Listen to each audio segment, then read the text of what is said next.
আহকামুস সিয়ামের তৃতীয় পর্বে পৃথিবীর যারা যেখান থেকে দেখছেন সবাইকে আহলান ও সাহলান ও মারহাবান বিকুম। আমরা আলোচনা করব রমাজান মাস। রমাজান মাস যে আসছে এটা আমরা কীভাবে বুঝবো? আমরা কোরআন এবং সহিহ সুন্নাহ থেকে বুঝতে পারি যে রমাজান মাস বোঝার দুইটি উপায়। একটা হচ্ছে প্রথম রমাজানের চাঁদ দেখার পরে, 2 নম্বর হচ্ছে শাবান মাসের 30 দিন পূর্ণ করার মাধ্যমে আমরা রমাজান মাসে উপনীত হতে পারি। রুইয়াতু হিলালি রমাদান, রমাজান মাসের চাঁদ দেখার যে দলিল, নবী করিম সাল্লাল্লাহু আলাইহি সাল্লাম বলেছেন যে সুমু লিরুইয়াতিহি ওয়া আফতিরু লিরুইয়াতিহি, তোমরা চাঁদ দেখে সিয়াম পালন করো, চাঁদ দেখে ইফতার করো।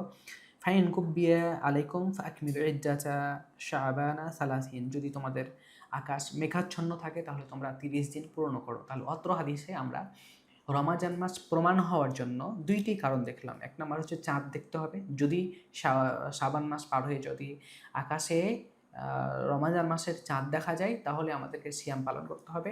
2 নম্বর দেখলাম যে শাবান মাসের যদি 29-এর দিন যদি আকাশ মেঘাচ্ছন্ন থাকে তাহলে 30 দিন পূর্ণ করতে হবে।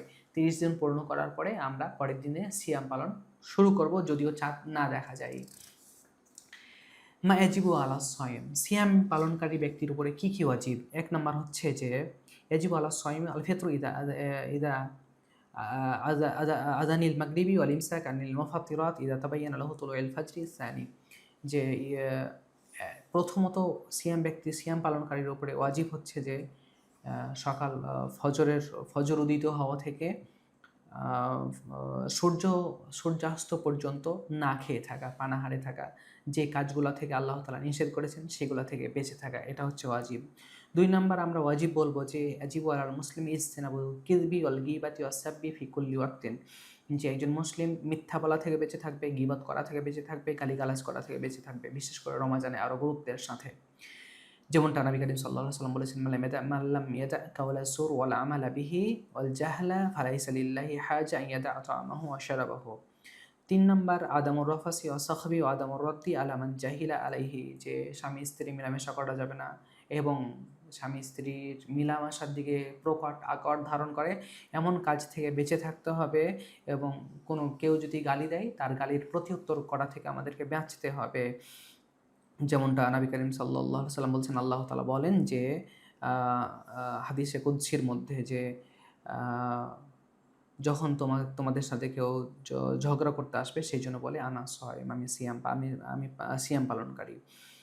4 নাম্বার একজন সিয়াম পালনকারীর অপরে যা ওয়াজিব তা হচ্ছে নিজের অঙ্গ প্রত্যঙ্গকে পাক কাজ থেকে বিরত রাখা। এই কাজগুলা হচ্ছে একজন সিয়াম পালনকারী ব্যক্তির উপরে ওয়াজিব। যা হারাম, কোনো প্রকারে খাওয়া যাবে না, পানি পান করা যাবে না, স্বামী স্ত্রী মেলামেশা থেকে বেঁচে থাকতে হবে। 2 নম্বর হচ্ছে সাওমে বিসাল, মানে একাধারে না খেয়ে থাকা যাবে না, রাসূল সাল্লাল্লাহু আলাইহি ওয়াসাল্লামের পদ্ধতি অনুযায়ী আমল করতে হবে। 3 নাম্বার যদি বলি আমরা, গীবত করা যাবে না, চুগলখড়ি করা যাবে না, এই ধরনের যেই কাজগুলো রয়েছে এই কাজগুলো থেকে আমাদেরকে বেঁচে থাকতে হবে। স্বামী স্ত্রী মেলামেশা করা যাবে না, অথবা চুম্বন করা, স্পর্শ করা যাবে না। যদি বীর্য বের হওয়ার সংক্রমণ থাকে বেঁচে থাকতে হবে। ইস্তেমালুল ইবরি আল মাগদিয়া, এবং যেই স্যালাইনে অথবা ইঞ্জেকশনে খাবার যায় শরীরে শক্তি যোগায় এমন জিনিস থেকে বাঁচতে হবে। যদি এমনটা প্রয়োজন হয় তাহলে সেই দিন সে আহার করবে। আমরা বলতে পারি এগুলো হচ্ছে একজন সিয়াম পালনকারীর উপরে হারাম। আমরা বলবো এখন সিয়াম ধ্বংস করে কী কী, সিয়াম কীভাবে নষ্ট হয়ে যায়। সিয়াম যেই জিনিসগুলো নষ্ট করে ফেলে তার মধ্যে একটি হচ্ছে যে আলজিমা, স্বামী স্ত্রী মেলামেশা করার মাধ্যমে, যদি ভুলক্রমে হয় হিসাব ভিন্ন, যদি ইচ্ছাকৃতভাবে স্বামী স্ত্রী মেলামেশা করে তাহলে সেটা হারাম এবং তাদেরকে কাফফারা দিতে হবে। 2 নম্বর হচ্ছে ইস্তেমনা, যদি স্বামী স্ত্রী অথবা কেউ যদি তার বীর্য বের করে শাহওয়াতের সাথে তাহলে তার সিয়াম নষ্ট হয়ে যাবে। যদি ঘুমন্ত অবস্থায় স্বপ্নদোষ হয় তাহলে সেখানে সমস্যা হবে না, কিন্তু যদি ইস্তেমনা নিজের ইচ্ছায় শাহওয়াতের সাথে যদি বীর্য বের হয় তাহলে তাকে অন্যদিন সিয়াম কাজা করতে হবে, সেই দিন সে সিয়াম ভেঙে ফেলবে। আকলু আশার, ইচ্ছাকৃত যদি কেউ পানি পান করে অথবা খাবার খায় তাহলে তার সিয়াম নষ্ট হয়ে যাবে। তারপরে হচ্ছে যে ইখরাজুদ্দাম বিল হিজামা করার মাধ্যমে, সিঙ্গা লাগানোর পরে যদি অনেক বেশি রক্ত বের হয় যা তার দুর্বল হওয়ার সক্ষমতা থাকে, সম্ভাবনা থাকে, তাহলে সে অবশ্যই সিয়াম ভেঙে ফেলবে। আল কাইয়ু আমাদান, কেউ যদি ইচ্ছাকৃতভাবে বমি করে তাহলে সে সিয়াম তার সিয়াম নষ্ট হয়ে যাবে।